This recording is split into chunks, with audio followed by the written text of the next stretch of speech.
is Cheyenne and this is my oratory. Oftentimes, we don't speak about the hard things in life. We don't speak about those hard topics because we're scared of what others may think or how others may react or feel. While yes, we should be sensitive, we should also break down that barrier and start actually talking about those things.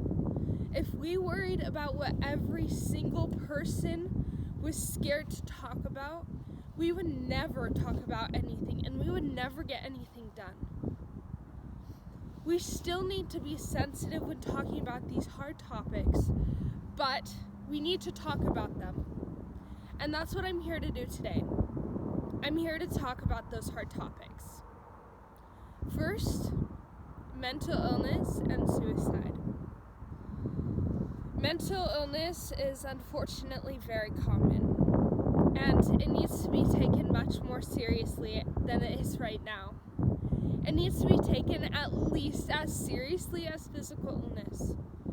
I mean, take it this way. Have you ever broken your wrist or sprained your ankle? Let's go with sprained your ankle.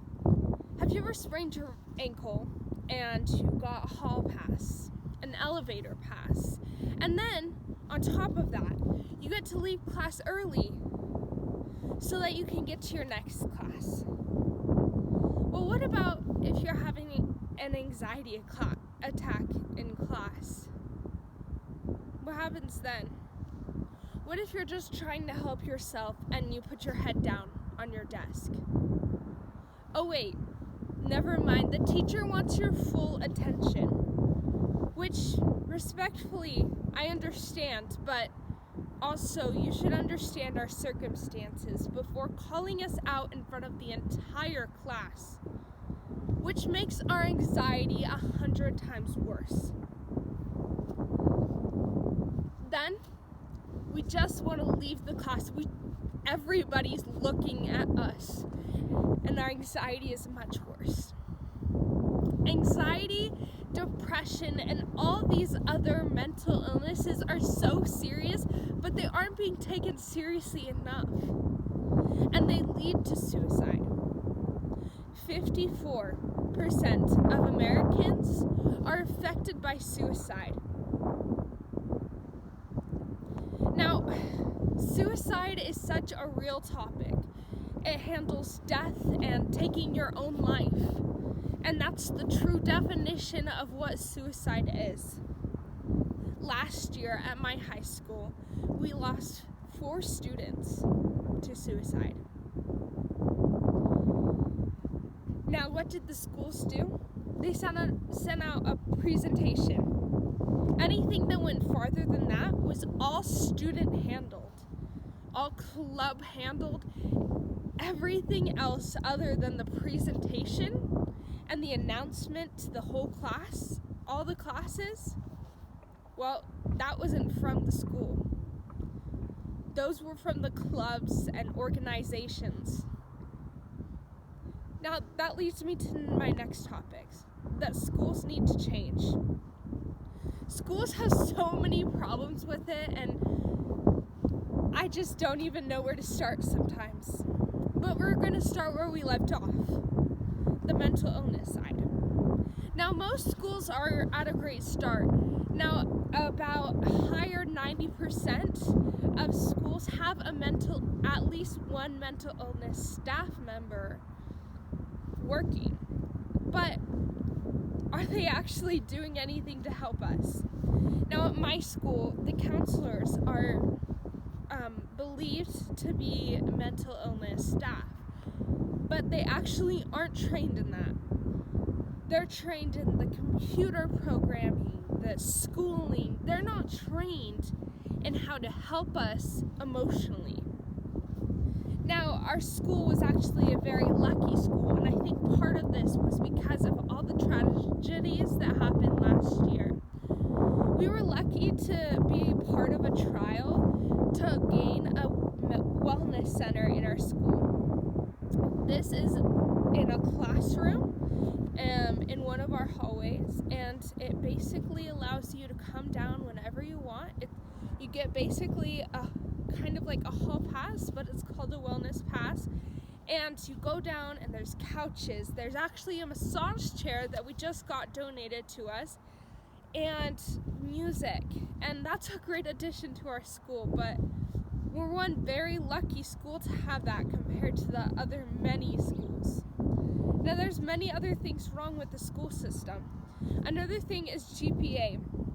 The way GPA affects your future just makes me sick.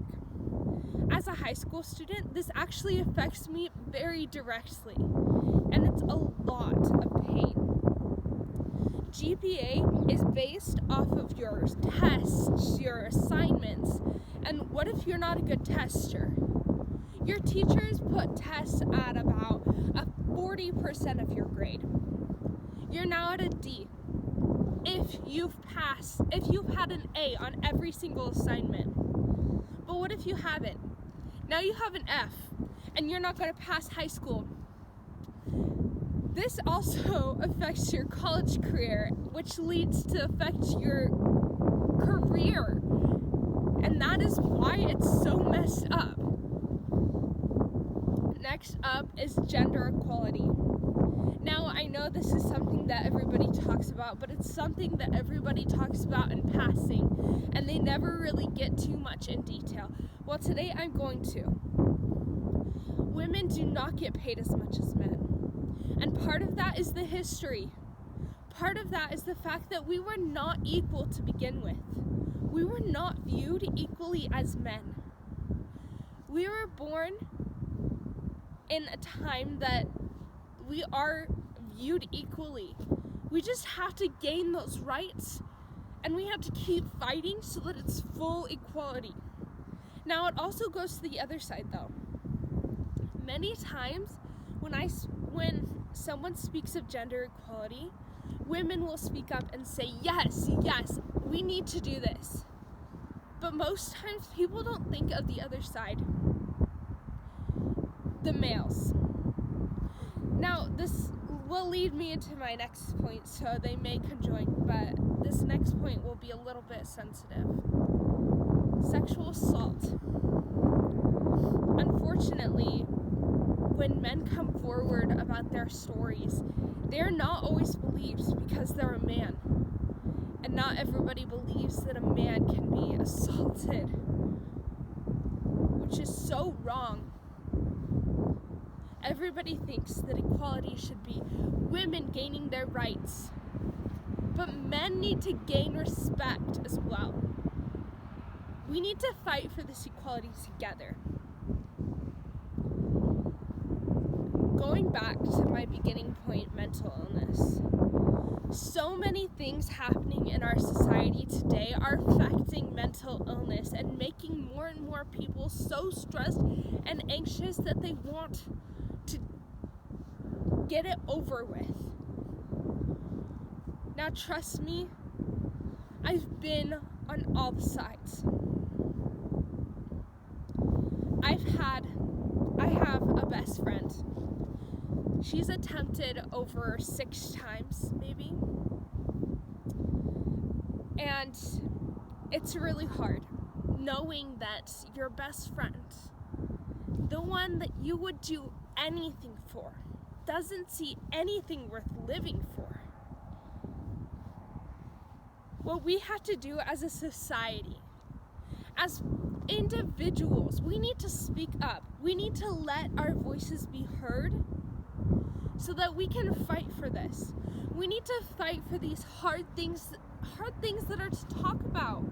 We need to start talking about them. Yes, they're hard to talk about. We've established that, but we need to get rid of that fear. And we need to start. We need to speak up and let our voices be heard so more can speak up. So we can break down that boundary together. Thank you.